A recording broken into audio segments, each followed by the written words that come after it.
आज की medical story remaining part है उस वीडियो का जो कुछ दिन पहले हमारे चैनल पे अपलोड हुई थी। वो वीडियो बहुत लंबी हो गई थी, इसलिए उस वीडियो में पूरी स्टोरी शेयर नहीं कर सकी। अगर आपको इस वीडियो का कंप्लीट सुनना है तो उस वीडियो का लिंक आई बटन पे शेयर कर दूंगी।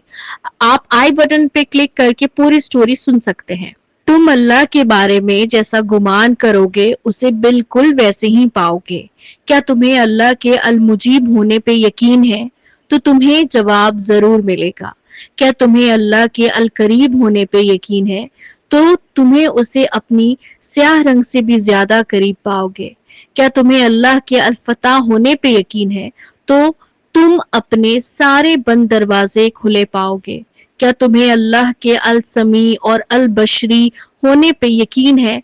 तो तुम्हें उसे सुनता और देखता हुआ जरूर महसूस करोगे। क्या तुम्हें अल्लाह के अल रहमान होने पे यकीन है? तो तुम उसे रहमान अपने इर्द गिर्द जरूर महसूस कर पाओगे। सारी बात शुरू और खत्म ही तुम्हारे यकीन से होती है। मेरे बाबा बहुत अपसेट रहने लगे थे और उन्हें ऐसे अपसेट देखकर मुझे ऐसा लगता था जैसे सारी गलती मेरी ही है। मुझे कुछ समझ नहीं आता था कि मैं क्या करूं। मैं तहज्जुद पढ़ना स्टार्ट किया क्योंकि मुझे कहीं ना कहीं किसी तरह का सुकून नहीं आता था। मुझे लगता था कि शायद भैया ठीक कहते हैं, मैं उससे क्लोज नहीं होती तो वो भी मेरे बारे में ऐसा नहीं सोचता। कुछ दिन के बाद मैं भी उसे मिस करने लगी। मुझे रियलाइज होने लगा कि मुझे भी उसकी आदत हो गई है। मैं उसे कॉल की, उसने फर्स्ट रिंग पे ही मेरी कॉल पिकअप कर ली। कहने लगा कि मुझे पता था कि तुम जरूर कॉल करोगी। मैंने उसे ये नहीं बताया कि मैं उसे मिस कर रही थी। मैंने कहा सबकी खैरियत पूछने के लिए कॉल की है। मेरी बात पर वो चुप हो गया। इधर उधर की बातें करने के बाद मैंने फोन बंद कर दी। कॉल बंद करने के बाद उसका मैसेज आया कि आपको झूठ बोलना नहीं आता और आप मुझसे तो झूठ बोल ही नहीं सकती। मैं जानता हूँ कि आप मुझे मिस कर रही थी। मैं उसके रिप्लाई को मैंने कुछ भी नहीं बोला। नेक्स्ट डे उसका फिर से मैसेज आया, मैं सच में आपके साथ टाइम पास नहीं कर रहा हूँ कि कोई गलत बात कर रहा हूँ। इस्लाम में इस रिश्ते की इजाजत है। मुझे समझ नहीं आता था कि मैं इन बातों पर क्या जवाब दूं, इसलिए मैंने उसे कोई रिप्लाई ही नहीं किया। कुछ दिन के बाद पता चला कि मेरी ताई उसके लिए रिश्ता देख रही हैं। ये सुनकर पता नहीं क्यों मुझे बहुत दुख हुआ। ऐसे लगा जैसे कोई मुझसे मेरी बहुत कीमती चीज छीन रहा है। मैं उस दिन पूरी रात रोती रही। सुबह उसका गुड मॉर्निंग का मैसेज आया तो मैंने उसको कॉल कर दी और मैं उस टाइम बहुत ज्यादा रो रही थी। मैंने उस पे बहुत गुस्सा किया। तुमने मुझसे झूठ बोला, मुझे हर्ट किया, मेरे बाबा को हर्ट किया और तुम कहीं और शादी कर रहे हो। उसने बताया कि उसकी मम्मी उसके लिए रिश्ता देख रही है, उसकी मर्जी नहीं है। फिर वो मुझसे पूछने लगा कि आप तो मुझे पसंद नहीं करती, फिर क्यों रो रही हैं? मैंने गुस्से में फोन बंद कर दी। उसका मैसेज आया कि पहले भी डाउट था लेकिन अब यकीन है कि आप भी मुझे पसंद करती हैं। इस बार उसकी इस बात पे मैं सोचने लगी कि शायद वो ठीक ही कह रहा है, इसलिए उसके रिश्ता का सुनकर मैं इतना ज्यादा हर्ट हुई। मैं तहज्जुद की पाबंदी करने लगी थी और इस बार मैं अक्सर यूट्यूब पे सर्च भी करती थी कि एक दिन सर्च करते हुए मुझे आपका चैनल नजर आया। आपकी स्टोरी से बहुत मोटिवेशनल बनी। मैंने आपसे कांटेक्ट किया आपसे पूछने के लिए आप अपनी एज से छोटे लड़के से शादी करना ठीक है या नहीं। तो आपने मुझे बहुत अच्छे से गाइड किया, मुझे समझाया कि आप से छोटी लड़की से शादी करना बिल्कुल गलत नहीं है। अगर आपकी अंडरस्टैंडिंग अच्छी है तो आप बिल्कुल इस्लाम में इसकी इजाजत है। मुझे बस सोसाइटी की वजह से ज्यादा टेंशन होती थी कि लोगों की बातों से डर लगता था। तो आपने मुझे समझाया कि लोगों की बातों की परवाह करना छोड़ दे। लोग कभी किसी को खुश देखकर खुश नहीं होते, इसलिए बस अल्लाह से अपनी बेहतरी के लिए दुआ करें। और अपने मुझसे वजीफा दी आपने मुझे वजीफा दिया, मैंने पढ़ना स्टार्ट किया आपकी दम की हुई तस्वीर पर। मुझसे वजीफा पढ़ते हुए कुछ ही दिन हुए थे कि मुझे अपने अंदर बहुत सुकून महसूस होने लगा। उस टाइम में डिप्रेशन और टेंशन में रहती थी, उसमें मुझे बहुत ज्यादा कमी लगने लगी और दिल में एक सुकून सा आने लगा।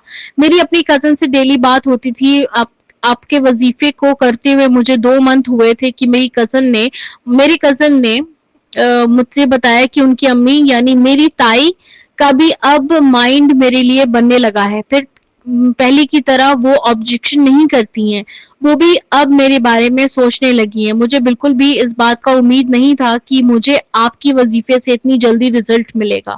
کچھ دن کے بعد میری تائی میری امی سے فون کر کے رشتے کی بات، اور یہ میرے لیے بہت شاکنگ تھا۔ میں بالکل ایکسپیکٹ نہیں کر رہی تھی کیونکہ اتنی جلدی ہمارا رشتے کی بات بھی ہو جائے گی۔ میری امی نے ان کو ہاں نہیں کی، لیکن جب یہ بات میری امی نے بابا سے ڈسکس کی، بھائی تک یہ بات پہنچی، تو میرے گھر میں بہت زیادہ ٹینشن بن گئی تھی۔ میرے بھائی ایز ایکسپیکٹڈ بہت زیادہ ہائپر ہو گئے تھے۔ انہوں نے کہا کچھ بھی ہو جائے یہاں شادی نہیں ہونے دوں گا، اور میری امی سے کہا کہ جلد سے جلد اس کی لیے کوئی رشتہ ڈھونڈے اور اس کی شادی کرائیں۔ آپی، میں اپنے بھائی کی بات سن کر بہت زیادہ پریشان ہو گئی۔ مجھے پتا تھا کہ وہ بہت زیادہ غصہ کریں گے، لیکن میں نے یہ نہیں سوچا تھا کہ وہ فوراً ہی میرا رشتہ کہیں اور کروانے کی سوچیں گے۔ اس لیے میں نے یہ بات آپ سے ڈسکس کی، اور آپ نے مجھے سورہ یوسف کا سیکرٹ وظائف وتھ مون سٹون دیا۔ مجھے پرسنلی بہت پسند تھا، اور میں نے کافی ٹائم سے آپ سے لینا بھی چاہ رہی تھی، کیونکہ اس کے بعد میں نے بہت اچھے ریویوز آپ کے سٹیٹس پہ اور آپ کے چینل پہ دیکھے تھے۔ جب آپ نے خود مجھے مون سٹون وتھ سیکرٹ وظائف دیا تو مجھے اور یقین ہو گیا کہ انشاءاللہ تعالی اللہ تعالیٰ میری مدد ضرور کریں گے۔ آپی، ابھی میں نے پورے دل اور یقین کے ساتھ وظیفہ سٹارٹ کیا، اور آپ سے لو میرج کا نقش بھی لینا چاہتی تھی، لیکن وہ اپنے گھر میں نہیں بتا سکتی تھی، نہ رکھ سکتی تھی۔ میرے کزن نے میرے کہنے پر آپ سے لو میرج کا نقش لیا۔ آپ ہی میرے وظائف کو تھوڑا ٹائم ہی ہو گیا اور مجھے کوئی رزلٹ نہیں ملا، تو میں بہت زیادہ پریشان ہو گئی۔ میں نے آپ سے ڈسکس کیا تو آپ نے کہا کہ وظیفہ کرتے رہے اور اپنا یقین کم نہ ہونے دے، انشاءاللہ تعالی اللہ تعالیٰ کوئی بہترین راستہ نکالے گا۔ کچھ ٹائم کے بعد میں نے نوٹس کیا میرے بھائی کا موڈ پہلے کی طرح خراب نہیں رہتا تھا۔ جب سے یہ رشتے کی بات ہوئی تھی وہ مجھ سے بالکل ٹھیک سے بات نہیں کرتے تھے، لیکن اب ان کا موڈ میں مجھے بہت سارے چینجز نظر آ رہے تھے۔ میری امی نے میرے لیے کافی رشتہ دیکھا، لیکن کہیں بات نہیں بنتی تھی۔ آپ ہی میرے لیے سب سے زیادہ شاکنگ بات یہ ہوئی کہ میرے بابا نے خود میرے لیے سٹینڈ لیا اور کہا کہ مجھے رشتے سے کوئی مسئلہ نہیں ہے۔ بابا نے میری ماما سے میرے بھائی کو کہا کہ ہم اتنے ٹائم سے کوشش کر رہے ہیں، لیکن اس کا کہیں بھی رشتہ نہیں ہو رہا ہے۔ شاید اللہ نے ہماری بیٹی کا نصیب ایک کے ساتھ لکھا ہے، اس لیے ابھی تک ہماری بیٹی کا کہیں رشتہ نہیں ہوا۔ سرپرائزنگلی اس بار میرے بھیا نے کوئی آبجیکشن نہیں کیا۔ میری ماما تو پہلے سے ہی مجھے اتنی عبادت کرتے ہوئے دیکھ کر راضی ہو گئی تھی۔ الحمدللہ آپ اس عید کے بعد ہمارا نکاح ہے۔ میں آپ کو جتنا تھینکس بولوں کم ہے، آپ نے میری بہت ہیلپ کی اور مجھے بہت اچھے سے گائیڈ کیا۔ تھینک یو سو مچ آپی۔ میں اللہ کا بہت شکر ادا کرتی ہوں کہ اللہ نے مجھے آپ کے چینل تک پہنچایا۔ اگر مجھے آپ کا چینل نہیں ملتا تو پتہ نہیں میری لائف میں اتنی خوشیاں آتی یا نہیں۔ اللہ آپ کو بہت خوش رکھے اور آپ کو بہت سکسیس عطا کرے۔ اللہ آپ کو، شیزا سسٹر کو اور پوری ٹیم کو ہمیشہ خوش اور آباد رکھے، اور آپ کے پورے ٹیم کو اللہ تعالیٰ سلامت رکھے۔ آپ کی تمام دل کی خواہش اللہ جلد سے جلد پوری کرے، آمین جی سما آمین۔ Thank you so much sister, میں نے پورا کلیئر کر دیا آپ کا سٹوری، اور ریمیننگ تھا آپ مجھے کہہ رہے تھے بار بار سسٹر کب آئے گا، یہ لو جی آپ کا سٹوری بھی آ گیا ماشاءاللہ سے۔ اللہ تعالیٰ سلامت رکھے، خوش رکھے تھے کہ یقین ہے، اور جب یقین انسان کو ہو جاتا ہے تو پھر انسان کے دل میں نا ایک سکون ہو جاتا ہے کہ یہ کام ہونا ہی ہونا ہے۔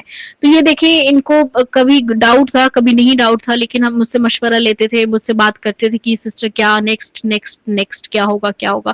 تو دیکھیں جی، راستہ اللہ تعالیٰ ہی بناتے ہیں، ہم تو بس آپ کو ایک گائیڈنس دے دیتے ہیں کہ جی ایسا پڑھے، ویسا کرے، اس طرح دعا کر لے، ویسے دعا کر لے، لیکن کرنے والی ذات تو ہے اللہ تعالیٰ کی ہی، ہماری کوئی اوقات ہی نہیں ہے کہ ہم کسی کے لیے کچھ کر دیں۔ تو جی اسی نوٹ کے ساتھ اپنا بہت خیال رکھیے، دعا پہ یقین رکھیے۔ میں ملوں گی آپ کو نیکسٹ ویڈیو میں، تب تک اپنا بہت خیال رکھیے۔ اللہ حافظ۔